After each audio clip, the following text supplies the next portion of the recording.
Pessoal, caiu na mídia. E por mais que a grande mídia tente mostrar aí como a CPMI do INSS, entre outras situações que a direita está envolvida, o governo está criando uma narrativa, né?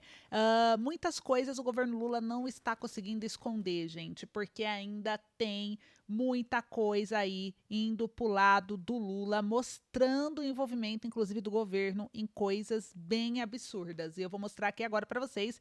Já começa aqui um vídeo que deu o que falar na internet do núcleo da família do Lula envolvido em um novo esquema de corrupção. Não que isso fosse aí alguma novidade, né? Devido ao histórico já da esquerda, do PT, envolvida em corrupção no Brasil. Mas olha só isso aqui que saiu, eu quero ver se você viu em outros jornais por aí essa informação. Então você vai comentando enquanto isso comigo, enquanto eu vou rodar esse vídeo aqui que veio da Inclusive Gazeta do o Povo. nome da Operação Coffee Break, porque dentro das planilhas de pagamento de propinas, o nome dado ali pelo empresário dono da empresa que foi objeto, está sendo objeto dessa investigação, inclusive ele foi objeto de uma medida de prisão preventiva, ele dava o nome da propina, a rubrica de café, como se fosse o pagamento de um café. Então, e é engraçado dizer também que, ao realizar a medida de busca e apreensão na casa da supostamente ex-nora do Lula, a gente sabe que quando a Polícia Federal vai cumprir esses mandados de prisão, de busca e apreensão, eles fazem isso já no primeiro horário da manhã. 6 horas da manhã, já estão de prontidão para dar cumprimento a essas ordens judiciais. E ao chegarem na casa da, eu digo agora supostamente ex-nora do Lula, com quem que eles se deparam lá? Com um dos filhos, com o filho do Lula que era casado com ela, no caso Marcos Cláudio Lula da Silva, que era filho do presidente Lula com a Marisa Letícia, falecida Marisa Letícia. Então, esse escândalo que tem o potencial também de chegar mais uma vez no entorno do presidente Lula, tanto assim que você vê que a imprensa meio que tratou do caso como se fosse um caso menor, não deu destaque ao fato de a Polícia Federal, ao cumprir esse mandado de busca e apreensão na casa da ex-nora, de que o filho do Lula estava lá. E a pergunta que fica, né, se eles não são mais casados, o que ele estava fazendo na casa da ex-mulher 6 horas da manhã? No mínimo, estranho.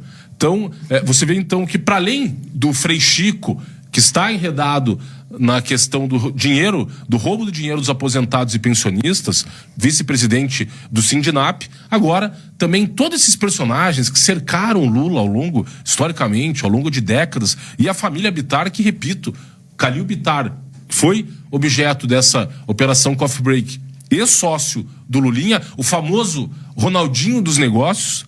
Quando o Lula foi questionado sobre esses negócios espúrios do seu filho nos mandatos Lula 1 e 2, ele falou que não, as pessoas estão incomodadas porque meu filho é o Ronaldinho dos negócios. E o irmão dele, Fernando Bittar, dono, junto com Jonas Suassuna, do sítio de Atibaia, que o Lula nega até hoje que seja dele. Então, fica muito claro que o potencial explosivo dessa operação Coffee Break, atingindo mais uma vez o núcleo do petismo e, mais do que isso, o núcleo familiar da família Lula, cujos métodos já são muito conhecidos do povo brasileiro, e agora eles voltaram junto com o Lula para a cena do crime para assaltar os brasileiros, Mari. Essa operação que foi desencadeada, inclusive o nome da operação Coffee Break, porque dentro das planilhas de pagamento. Bom, gente, vocês viram aí, né? Comentem o que vocês acharam, porque isso daqui gerou uma grande repercussão. E o governo, vocês acham que ele vai se manifestar em relação a essa situação? Não é, no mínimo, estranho, né? Questionar faz parte. Independente qual ideologia você goste, você acredite, você siga, é importante fazer questionamentos. O Poder 360 também trouxe a matéria, ó, ex-nora do Lula é investigada por esquema de fraudes no MEC.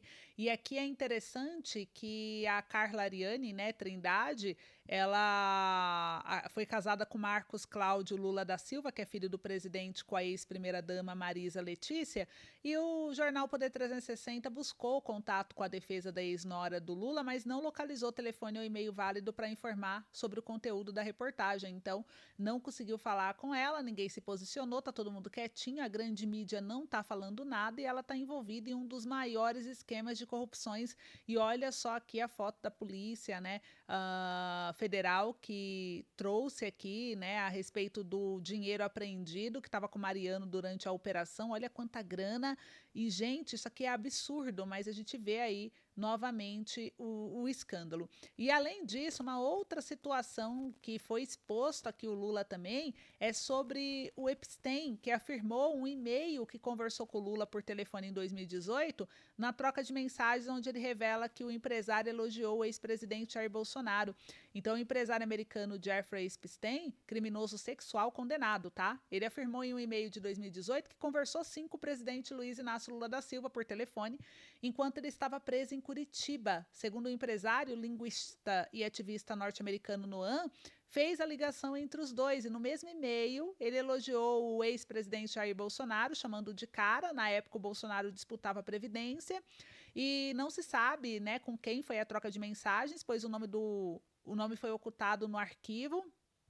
E aqui na matéria mostra, né, que nos arquivos consta uma mensagem na qual Epstein afirma que o presidente Donald Trump sabia sobre as garotas, aparentemente em referência a uma alegação de Trump que expulsou ele de seu clube Mar-a-Lago por assediar jovens funcionárias.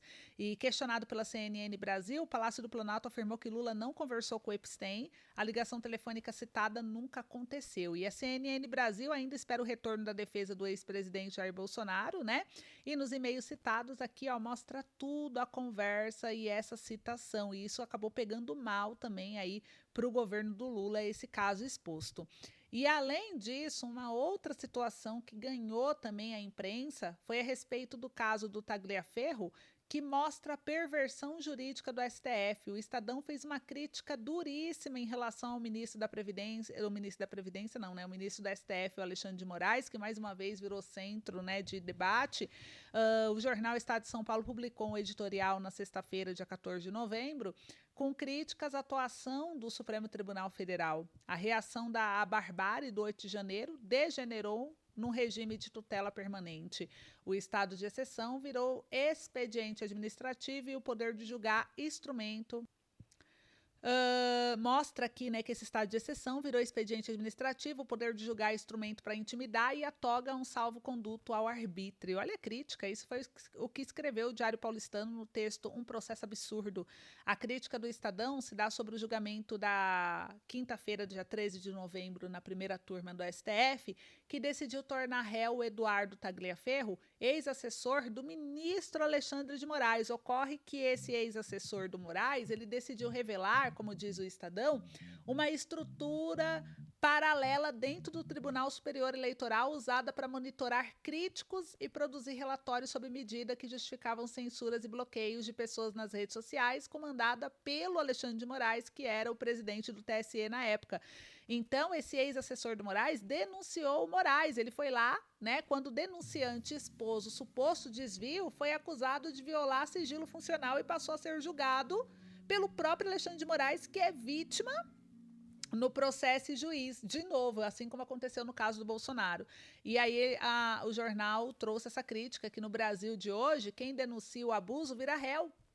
E o juiz do caso é o acusado de praticar o abuso. Isso é o que opinou o Estadão, e pior do que isso, né? Ele fala que a perversão jurídica é tão evidente quanto constrangedora. Moraes atua simultaneamente como vítima, investigador e julgador, e o tribunal age como cúmplice passivo. E o Estadão explica que a Procuradoria-Geral da República, em vez de apurar as denúncias feitas pelo ex-assessor, preferiu denunciá-lo.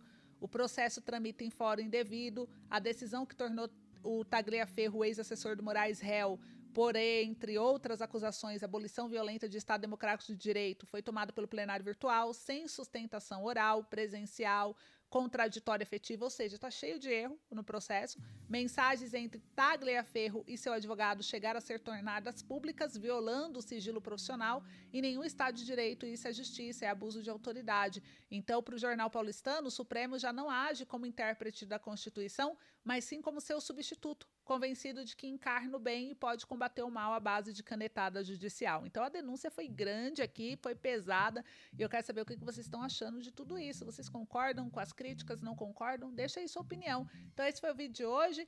Vamos ver como que o Lula vai sair depois dessa exposição e eu vou trazendo as atualizações em seguida para vocês nos próximos vídeos. Então acompanhe e se inscreve no canal para não perder nenhuma notícia. Tem muita coisa que a grande mídia não te mostra. Por que será, né? Então um beijo, até logo.